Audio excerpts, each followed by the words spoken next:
உங்க வாழ்க்கையில இருக்கிற எல்லாமே உங்க மனசாட்சியோட ஒரு பிம்பம் தான். சூரியனை சுத்தி மற்ற கிரகங்கள் சுத்துற மாதிரி உங்க நிஜமும் சரி, உங்க அனுபவங்களும் சரி, உங்க கவனத்தை ஈர்க்கிறதுக்காக காத்துக்கிட்டு இருக்குது. உங்களோட எண்ணங்கள், உணர்வுகள், பார்வைகள், அப்புறம் உணர்ச்சிகள் எல்லாமே நீங்க அதுக்கு எவ்வளவு எனர்ஜி கொடுக்குறீங்கன்றத பொறுத்து தான் இருக்குது. உங்க வாழ்க்கையில பல விஷயங்கள் நடக்காம போயிருக்கலாம், பல ஆசைகள் நிறைவேறாம போயிருக்கலாம்.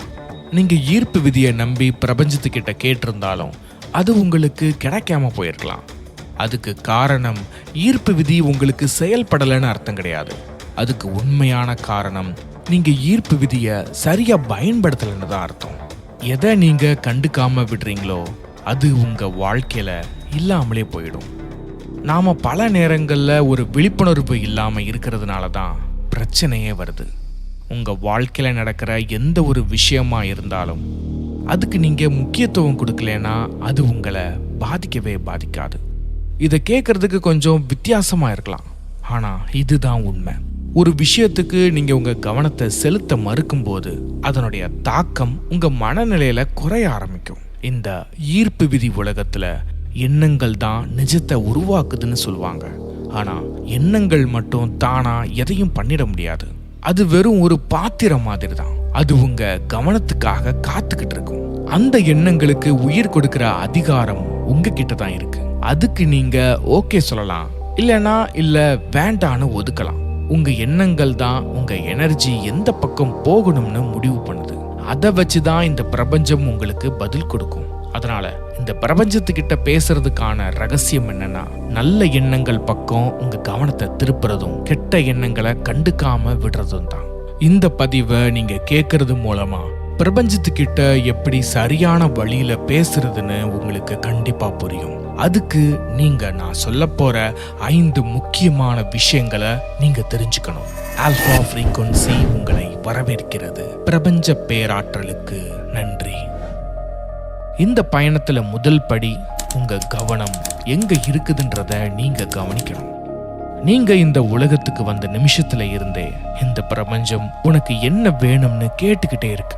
உங்க ஆசைகளை பிரபஞ்சத்துக்கிட்ட சரியா சொல்லணும்னா அதுக்கு புரியுற எனர்ஜி மொழிய நீங்க தெரிஞ்சுக்கணும். பிரபஞ்சத்துக்கு வார்த்தைகள்லாம் புரியாது, ஆனா நீங்க வெளிப்படுத்துற அந்த அதிர்வுகள், அதாவது வைப்ரேஷன்ஸ் கண்டிப்பா புரியும். நீங்க எதை செஞ்சாலும் பிரபஞ்சம் அத சரி, உனக்கு இது இன்னும் அதிகமா வேணும் போல அப்படின்னு தான் எடுத்துக்கும். இதை புரிஞ்சுக்கிட்டீங்கன்னா ஒரு மியூசிக் கண்டக்டர் எப்படி ஒரு ஆர்கெஸ்ட்ராவை வழி நடத்துறாரோ அந்த மாதிரி நீங்களும் எந்த எண்ணத்தை பெருசாக்கணும்னு முடிவு பண்ணலாம், எந்த எண்ணத்தை சிறுசாக்கணும்னு முடிவு பண்ணலாம். நாம ஒரு விஷயத்துல அதிகமா கவனம் செலுத்தும் போது இது எனக்கு வேணும்னு நாம ஓட்டு போடுற மாதிரி தான் அர்த்தம். அதே சமயம் ஒரு விஷயத்த கண்டுக்காம விடும்போது இது எனக்கு வேணாம், இதுல எனக்கு விருப்பம் இல்லைன்னு பிரபஞ்சத்துக்கு மெசேஜ் அனுப்புறோம். நம்ம வாழ்க்கையை உருவாக்குறதுல நமக்கு எவ்வளவு பெரிய பவர் இருக்குதுன்றத இது காட்டுது.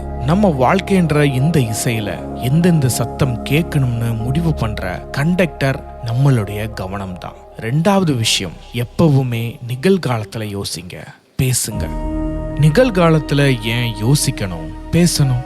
ஏன்னா இந்த பிரபஞ்சத்துக்கு இப்போ இந்த நிமிஷம் மட்டும்தான் உண்மைன்னு தெரியும். எல்லாமே இப்போதான் நடந்துகிட்டு இருக்கு. பழசு புதுசுன்னு எதை பத்தி யோசிச்சாலும் அதெல்லாம் வெறும் எதிரொலி தான். ஆனா நீங்க இப்போ என்ன பண்றீங்களோ அதை தான் பிரபஞ்சம் கூர்ந்து கவனிக்கும்.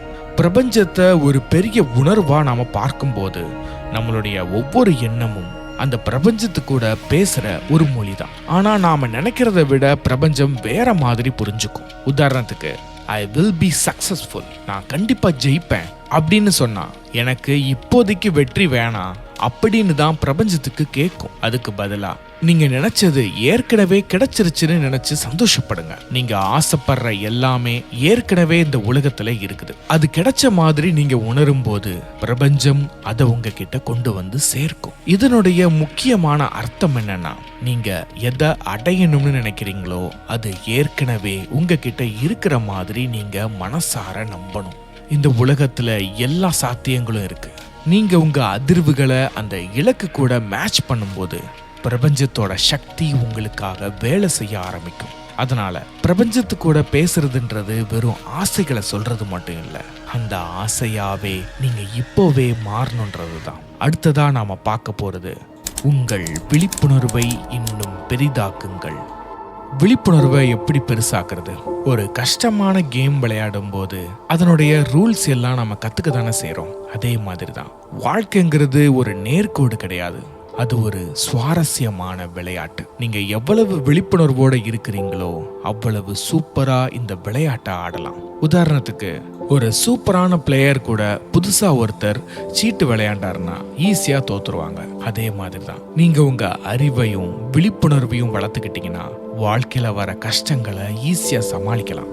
இந்த உலகத்தோட அந்த ரகசிய ரூல்ஸை தெரிஞ்சுக்கிட்டீங்கன்னா உங்க வாழ்க்கைய நீங்களே கண்ட்ரோல் பண்ண முடியும். உங்க மனசு, உங்க எண்ணங்கள், அப்புறம் உங்களை சுத்தி இருக்கிற இந்த பிரபஞ்சத்தை பத்தி அதிகமா தெரிஞ்சுக்க முடியும். இந்த வாழ்க்கைன்ற கேம்ல எவ்வளவுக்கு எவ்வளவு நீங்க நுணுக்கங்களை புரிஞ்சுக்கிறீங்களோ அவ்வளவுக்கு அவ்வளவு நீங்க ஒரு கெட்டிக்கார பிளேயரா மாற முடியும். வெறும் ஒரு பார்வையாளனா இல்லாம நீங்களே களத்துல இறங்கி உங்க வாழ்க்கையை உருவாக்குங்க. நீங்க உங்க புத்தியையும் விழிப்புணர்வையும் வளர்த்துக்கிட்டு இந்த உலகத்துல இருக்கிற பல விஷயங்களை கவனிச்சிங்கன்னா வாழ்க்கையில வர்ற சிக்கல்களை ஈஸியா சமாளிக்கலாம். இது எப்படின்னா, சொல்லப்படாத ஒரு விளையாட்டு விதிகளை நீங்க கத்துக்கிறது மாதிரி. இதனால நீங்க சரியான முடிவுகளை எடுக்க முடியும். கடைசியில உங்க வாழ்க்கைய உங்க கண்ட்ரோல்ல கொண்டு வர முடியும். உங்க விழிப்புணர்வை வளர்க்கறதுனா என்னன்னா, உங்களை பத்தியும் உங்க எண்ணங்கள் எப்படி ஓடுதுன்னு உங்களை சுத்தி இருக்கிற இந்த உலகத்தை பத்தியும் இன்னும் ஆழமா தெரிஞ்சுக்கிறது தான்.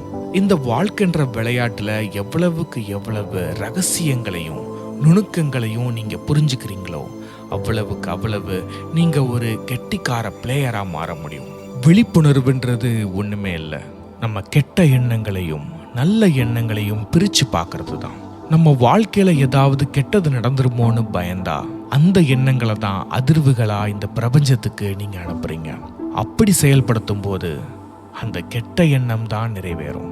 அதுக்கு பதிலா நல்ல எண்ணங்களை, நல்ல விஷயங்கள், ஏற்கனவே நடந்த மாதிரி நீங்க செயல்படும் போது நல்ல அதிர்வுகள் பிரபஞ்சத்துக்கு சென்றடையும். அப்படி சென்றடைஞ்சதுன்னா நல்ல விஷயங்கள் தான் உங்க வாழ்க்கையில பிரதிபலிப்பாகும். இதை தான் கான்சியஸ்னஸ்னு சொல்றோம், அதாவது விழிப்புணர்வுன்னு சொல்றோம். உங்களுக்கு தேவையான நிஜமான வாழ்க்கையை அடைய நான் சொல்ல போற 4வது ஸ்டெப் என்னன்னா, உங்களுடைய வழிகாட்டி சொல்வதை கேட்பது. இதுதான் இந்த உலகத்துல உங்களுக்கு ஒரு திசை காட்டியா இருக்கும்.